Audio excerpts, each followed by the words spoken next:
हाय दोस्तों, मैं Shri Ashish Sharma, chairman VSI Jaipur. और आज आप लोगों को मिलाने वाला हूँ भानु गर्ग से। भानु ने सी फाइनल में 24 एग्जाम में 32वीं रैंक 32nd रैंक ली है और 433 मार्क्स स्कोर किया है। भानु हमारे वीएसआई के वीएसआई विक्ट्री मेंटरशिप प्रोग्राम का स्टूडेंट है, जिसमें मॉक टेस्ट प्लस गाइडेंस वाला होता है। क्लासेज इसने और कहीं से ली हुई है, ये मैं आप लोगों से क्लियर करना चाहता हूँ। भानु, बहुत बहुत शुभकामनाएं आपको। Thank you sir. और कैसा लगा आपको जब रैंक देखी आपको? सर बहुत अच्छा लगा, मतलब एक्सपेक्टेशन नहीं किया था, क्योंकि एक्सपेक्टेशन तो मेरी 470 या 480 मार्क्स की थी जो मैं बना रहा था। तो मतलब पेसिमिस्टिक भी मेरे को 450 मार्क्स लग रहे थे। मैंने तीन चीजें बनाई थी, तो 450, 480 और 500। तो अच्छा। अभी मेरे को थोड़ा 433 मार्क्स देख के, तो जब मैंने मार्क्स शीट खोली तो लगा कि रैंक तो रह गई, मेरी नहीं आएगी रैंक इसमें। बट फिर जब मैंने चेक मेरिट लिस्ट पे किया और उसमें लिखा हुआ था 32, तो फिर मेरे को बहुत खुशी हुई कि चलो अल्टीमेटली आ गई है रैंक। मतलब एक्सपेक्टेशन से बाहर थी, बट आ गई रैंक। मैंने बहुत अच्छा है, 32nd रैंक बहुत बढ़िया है। आपके किस किस सब्जेक्ट में मतलब जितना एक्सपेक्टेशन था उससे कम मार्क्स आए मतलब? सर एक्चुअली मेरा रैंक ये सिंगल डिजिट में भी आ जाता, बट यही था कि जैसे मेरा आईडीटी में सिर्फ 55 मार्क्स आया। तो आईआईटी में 55 मार्क्स आए केवल? यस। और सर उसमें मतलब मेरे को मिनिमम से मिनिमम 70 मार्क्स था, कि मेरा पेपर थोड़ा ऊपर नीचे हो गया था, दैट आई वुड एग्री कि मेरा 20 मार्क्स का चला गया था, क्योंकि हर पेपर के बाद I would analyse and then just मुझे पता चल जाता था कि हाँ भाई यहाँ पे गड़बड़ हो गई है। तो मेरे को था कि हाँ भाई 15, 18, 20 मार्क्स मेरे जाएंगे इसमें। तो 80 मार्क्स में से मुझे ये था कि मेरे 70 आने चाहिए, बट फिर हम्म। मेरे मार्क्स सिर्फ 55 मार्क्स आए हैं। तो अभी देखते हैं, बाकी हर जगह मेरे मार्क्स से बहुत अच्छे आए हैं। जैसे एफआर में मेरे को 83 आया। मैंने इतना ही एक्सपेक्ट किया था कि भाई बहुत ज्यादा ऑप्टिमिस्टिक होगा तो 90 देगा, नॉर्मली भी चेकिंग करा तो 80 देगा, और वैसे 75 से कम तो आने नहीं है उसमें। तो हम्म। वही मेरे को 83 मार्क्स आ गए सर। 80 मैंने नॉर्मल एक्सपेक्ट किया था। उसी तरीके से सर एएफएम में भी मैंने एक्सपेक्ट किया था, उसी तरीके से मेरे को मार्क्स आए, सारी जगह पे मार्क्स वैसे ही आए जैसे ऑडिट में एक्सपेक्टेशन कितने किया था। एक्सपेक्ट किए थे? ऑडिट में कितना किया था एक्सपेक्ट? सर ऑडिट में मैंने पेसिमिस्टिक साइड पे 60.5 एक्सपेक्ट किया था, और कितना? Normally 60 and half. हाँ, अच्छा एंड अच्छा। हाँ, नॉर्मल में मैंने लिखा था 67, एंड देन बहुत ऑप्टिमिस्टिक होगा तो 72 देगा। बट मेरे को 60 आया, तो ठीक है। आई एम नॉट लाइक कि ठीक है, ओके, ऑडिट एक थ्योरी सब्जेक्ट है, उसमें मार्क्स अभी कोई काट सकता है, कुछ भी कर सकता है। तो उसमें तो मेरे को सर रिग्रेट नहीं है, बट वही है कि जो मेरे को 15, 16 मार्क्स जो मेरे आईडीटी में बढ़ सकते थे, वो थोड़े कम रह गए हैं, नहीं तो तो आपको क्या लग रहा है, आईआईटी में मार्क्स कम आने का क्या रीजन लगा? क्या कमी करी जिससे कि कम आए, जिससे कि बाकी बच्चे भी मतलब ध्यान रखें? तो हाँ ये एक सर, वो बहुत बड़ा इशू है। उसमें ये है सर कि जैसे जब डेटशीट अनाउंस हुई, तो उससे पहले तो अपने सारे सब्जेक्ट्स पे प्रॉपरली वेटेज दे रहे थे कि भाई सब पढ़ना है, सब पढ़ना है, बढ़िया तरीके से पढ़ना है। अभी क्या हुआ कि जब, और पता है मेरी ये दोनों सब्जेक्ट में ही थोड़ा जैसे 60 और 55 के बीच में है, नहीं तो सब में 80 क्रॉस हुए हैं। तो हम्म। उसमें क्या होता है कि बच्चा सोचता है कि यार ये तो 3 दिन में भी हो जाएगा, तो कोई बात नहीं, इस पे वेटेज कम दे देते हैं। एंड लेट्स फोकस ऑन की जो तुम्हारा तुम्हें लगता है कि वीक सब्जेक्ट है। जैसे मेरे को लगता था कि मेरा डीटी बहुत फास्ट है, डीटी का पेपर हम्म। मुश्किल आना चाहिए, पिछली बार इजी आया था। और फिर लग रहा था कि एसएफएम का पेपर भी थोड़ा सा हाई लेवल का पूछेंगे, मतलब पिछली बार मुश्किल आया था। तो इन पे मेरा वेटेज ज्यादा बढ़ गया, बट मेरा एसएफएम अच्छा था, एएफएम मेरा बहुत अच्छा था, एंड डीटी मेरा थोड़ा स्लाइटली वीक था। तो मैंने थोड़ा वेटेज मेरा डीटी को चला गया। देन ऑडिट तो मैं रोज करता ही था, तो मेरा ना वेटेज थोड़ा शिफ्ट हो गया। लाइक मैंने थोड़ा आईडीटी में प्रिपरेशन, मेरी लास्ट रिवीजन बहुत पहले हुई थी, वो मेरी बहुत बड़ी मिस्टेक रह गई। एंड जब मेरी वो रिवीजन हुई थी, उस टाइम पे आरटीपी आई आई थी और मैंने वो आरटीपी नहीं देखी थी, और लास्ट मोमेंट पे भी मैं आरटीपी देखना भूल गया। तो इस बार बहुत सारे क्वेश्चन आरटीपी से आए। जैसे ऑनलाइन मनी गेमिंग का डायरेक्ट क्वेश्चन आया, जो कि आपकी वीएसआई की टेस्ट सीरीज 3 में थी, जो कि मैं इनरोल नहीं किया था, तो फिर मेरा वहां से भी कवर नहीं हो पाया। तो उसका तो मेरे को बहुत रिग्रेट है कि यार ये कवर होता, और मतलब टेस्ट सीरीज से काफी हेल्प हो जाती है, जैसे पता चल जाता है कि आपका वीक एरिया क्या है। अदरवाइज क्या है कि आप लास्ट मोमेंट पे वही देख रहे हो, पेपर का पैटर्न भी बहुत अच्छा क्लियर हो जाता है टेस्ट सीरीज से। आपकी प्रिपरेशन में भी हेल्प करता है। 3 दिन में तो आप 2 बार रिवाइज करना चाहिए, जहाँ पे मैं एक बार भी पूरा रिवाइज नहीं कर पाया था आईडीटी। और आरटीपी तो आपको देख के ही जानी चाहिए थी, मतलब जो एडजस्टमेंट थी, नई एडजस्टमेंट थी, इस बार अमेंडमेंट काफी आई हुई थी, वहीं से पेपर बनाया हुआ था। तो वहां पे मेरे को थोड़ा फॉल्टर हो गया, क्योंकि एक नया दिमाग लगाना, बिल्कुल आपको अमेंडमेंट्स पता है, बट दिमाग लगाना और एप्लीकेशन पहली बार करने में और एप्लीकेशन देखी भी होने में और फिर जाके अप्लाई करने में दोनों में जमीन आसमान का फर्क हो जाता है। तो वही चीज का सर फर्क हो गया वहां पे मतलब पेपर में कि ये चीज थोड़ी मेरे को पीछे कर गई आईडीटी वो में। बेसिकली तुमने एक टेस्ट सीरीज दी और शायद सेकंड में था वो क्वेश्चन, मेरे ख्याल से सेकंड में थर्ड में था, जो थर्ड में था सर, वो क्वेश्चन थर्ड में थर्ड में था, वो था। मैंने एग्जाम में आया था, और तुमने एक सीरीज दी, दोनों देते तो काफी बढ़ता है एक्चुअली। बेसिकली अभी दोनों क्या प्रेजेंट सर, चारों सीरीज देनी चाहिए थी सर। दोनों क्या, चारों देनी चाहिए थी। मैंने तो एक सीरीज, एक टेस्ट सीरीज लिखी, उसके बाद मैंने लिखी नहीं। बेसिकली प्रेजेंट में पेपर क्या हो रहा है कि पुराने क्वेश्चंस में से क्वेश्चन नहीं आ रहे, वो हम्म। आईसीए का कोई एग्जाम्पल, एक इलस्ट्रेशन या क्वेश्चन को मर्ज करके देता है, साथ में 4 पॉइंट और जोड़ देता है। जो प्रोविजन अगर पढ़ रखे हैं थ्योरेटिकली तो वो क्वेश्चन आराम से हो जाता है, अगर प्रोविजन नहीं पढ़ रखे तो वो दिक्कत करता है। ये प्रेजेंट ट्रेंड चल रहा है पेपर का।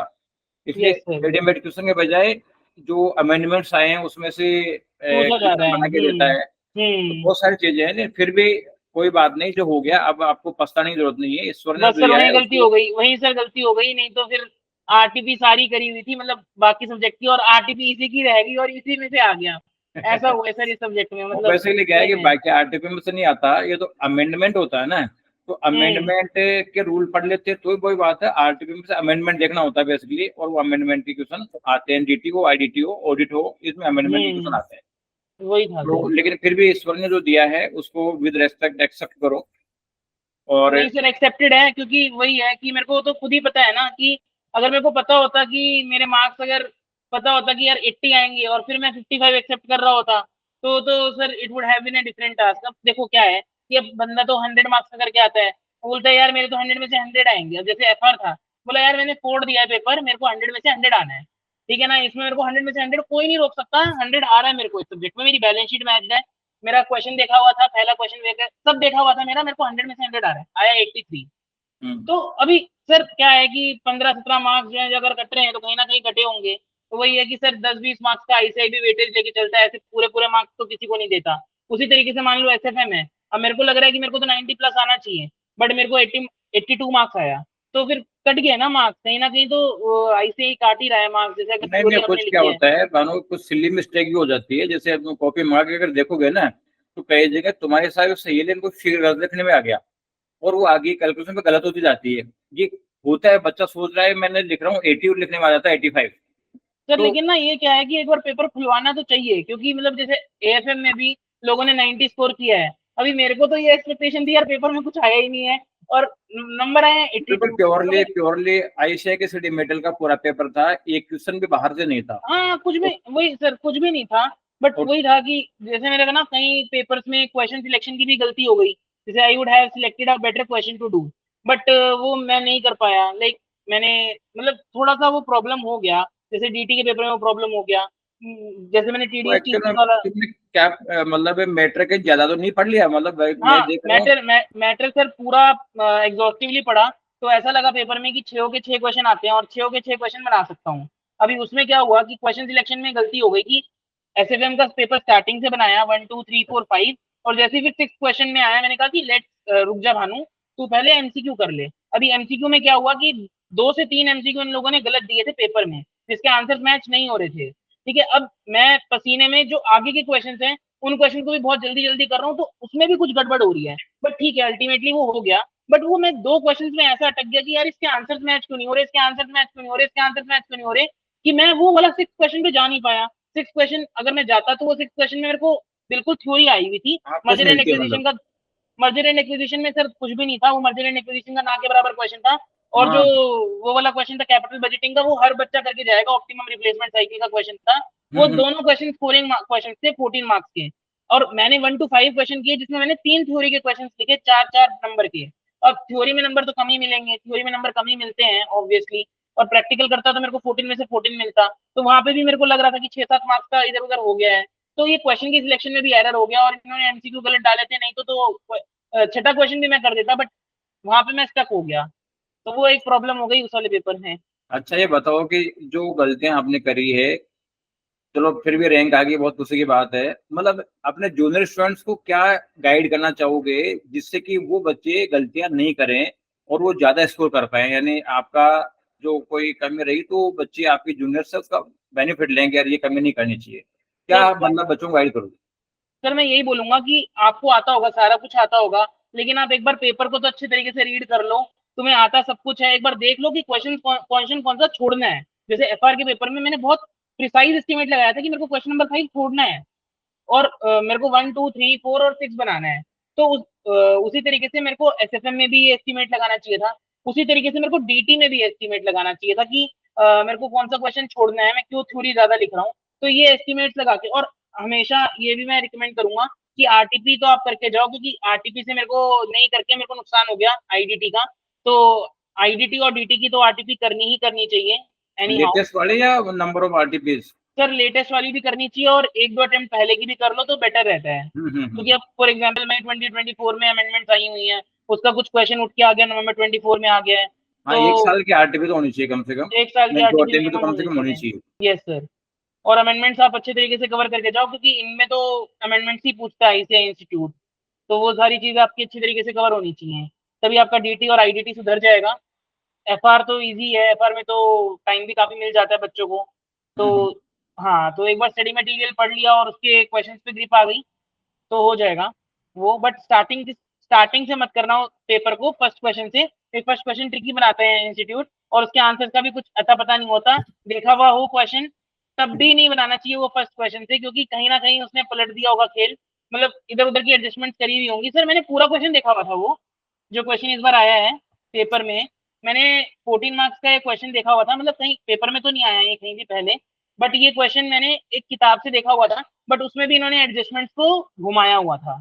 तो मैंने अच्छा रहा, मैं स्टार्टिंग से पेपर करता तो शायद प्रॉब्लम हो जाती, लेकिन मैंने पेपर लास्ट से पढ़ा, तो लास्ट से पढ़ने में मेरे को बेनिफिट मिला। मेरे को थ्योरी का क्वेश्चन एक था, वो मेरे को सीधा रटा हुआ आया हुआ था। शायद आपकी भी एक टेस्ट सीरीज में ऐसा था, तो मैंने एस्टिमेट लगा लिया था कि क्वेश्चन कुछ ऐसे ही आएगा एक थ्योरी का, जो कि वो थ्योरी का क्वेश्चन सटीक बैठा, और मेरे को पांचों के 5 पॉइंट याद थे। मैंने I started with the theory, hold my nerve, then I went, वो क्वेश्चन मेरे को सारा का सारा ही आता था, तो I got into it, and then paper बहुत फ्लुएंटली चलता गया मेरा। देन मेरे को टाइम भी काफी मिल गया था फर्स्ट क्वेश्चन बनाने के लिए। मैंने आराम से सोच समझ के अच्छे तरीके से क्वेश्चन बनाया, बैलेंस शीट वगैरह सब कुछ मैच हो गया था। तो यही मैं बोलूंगा कि एफआर के पेपर में अगर स्टार्टिंग आपने फर्स्ट क्वेश्चन से करा तो प्रॉब्लम हो जाएगा, क्योंकि वहां पे बैलेंस शीट मैच होना जरूरी नहीं है कि हो, बट और पेपर भी छूटने का चांस रहेगा। तो उसके लिए तो ये करो, और थ्योरी क्वेश्चन को अवॉइड करो, मिनिमम करो एफआर में। एफआर में जो है मेजरली प्रैक्टिकल क्वेश्चन पे फोकस करो, तो मार्क्स अच्छा सिक्योर होगा। एएफएम में भी सर यही है कि प्रैक्टिकल क्वेश्चंस में ज्यादा मार्क्स सिक्योर होने के चांसेस होते हैं रेदर देन थ्योरेटिकल। तो आई वुड रिकमेंड स्टूडेंट्स कि वो पहले पेपर को देख लें, और थ्योरी जो नहीं आती है उसको काट दें। और मतलब जैसे क्या है कि मेरे को एक क्वेश्चन था, उसमें क्या था कि मतलब क्योंकि मैं स्टार्टिंग से पेपर पढ़ रहा था, तो स्टार्टिंग से मेरे को सारा ही आता था पेपर, बट मेरे को एक थ्योरी नहीं आती थी। और वो थ्योरी किसकी थी, मेरे ख्याल से एक नॉर्मल थ्योरी लिखने को आई थी। उसके पॉइंट्स मेरे को याद नहीं थे। वो मेरे ख्याल से इंटरनेशनल फाइनेंस का था, आईएफएससी का था, I think international financial service centre का था। तो उसमें भी अब क्या मेरे को क्या लिखना है, क्या लिखना है, क्या लिखना है, उसको सोचने में, पॉइंट्स बनाने में बहुत टाइम लग गया। मतलब कि क्योंकि मेरे को आता तो था नहीं, और मेरे को ये भी मतलब पता था कि यार इसमें नंबर मेरे को मिलने वाले नहीं है। वो थोड़ा क्वेश्चन का सर थोड़ा एरर हो गया, क्योंकि इसमें मेरे को 4 में से नंबर मिले नहीं होंगे, क्योंकि अगर आपने बिल्कुल एग्जैक्ट नहीं लिखा तो ये लोग नंबर देते नहीं है। ये मैंने गरिमा के, जो मेरी बहन है छोटी बहन, उसके भी पेपर मंगवाए थे, तो देखा था कि अगर मैच नहीं होते हैं ना पॉइंट, तो ये लोग 1 नंबर भी नहीं देते हैं। 1 नंबर भी नहीं देते हैं, तब काटा काटा काटा काटा मारते हैं और कुछ भी नहीं करते हैं। तो इट इज ऑलवेज बेटर कि जो आपको थ्योरी नहीं आती पहले तो वो देख के काटा मार दो, भाई मेरे को ये साइड में रख लो, मेरे को ये क्वेश्चन करना ही नहीं है। उसके बाद नेक्स्ट देखो कि यार मैं सारा पेपर बना सकता हूँ। अगर आपको प्रैक्टिकल स्ट्रांग है तो आप आराम से बना पाओगे, सारा का सारा प्रैक्टिकल बना पाओगे। वही रिकमेंडेशन रहेगी सर कि एसएफएम तो ऐसे ही होगा। अच्छा, ये बताओ कि वीएसआई की मॉक टेस्ट कैसी लगी आपको? सर वीएसआई की मॉक टेस्ट सीरीज तो काफी अच्छी थी। मतलब कि उससे काफी शेड्यूल्ड टेस्ट सीरीज का पैटर्न बन जाता था। और मैं तो रिग्रेट करता हूँ कि मैंने वो टेस्ट सीरीज अगर मैं ज्वाइन करके रखता तो मेरे को थोड़ा और बेटर रैंक आती, क्योंकि मैं वो क्वेश्चंस कर चुका होता जो क्वेश्चंस मैंने नहीं किए थे, या पता चल जाता मेरे को कि यार ये क्वेश्चन यहाँ से आया है तो मेरे को यहाँ से देखना है। मैं देख रहा हूँ कि वीएसआई की मॉक टेस्ट सीरीज में जैसे मैंने देखा था, तो उसमें सारा कुछ कवर्ड हो गया मैंने। But this I realise after the examination happened, मैंने मॉक टेस्ट सीरीज वो छोड़ दी थी। तो मेरे को लगा यार 10-12 नंबर मेरे छूट गए हैं। तो वही है सर कि 10-12 नंबर तो मेरे छूट ही गए थे उधर इनडायरेक्ट टैक्सेशन में। चलो कोई बात नहीं भानु, बहुत बहुत थैंक यू, आपको बच्चों को गाइड किया। Thank you sir, welcome thank you. Sir.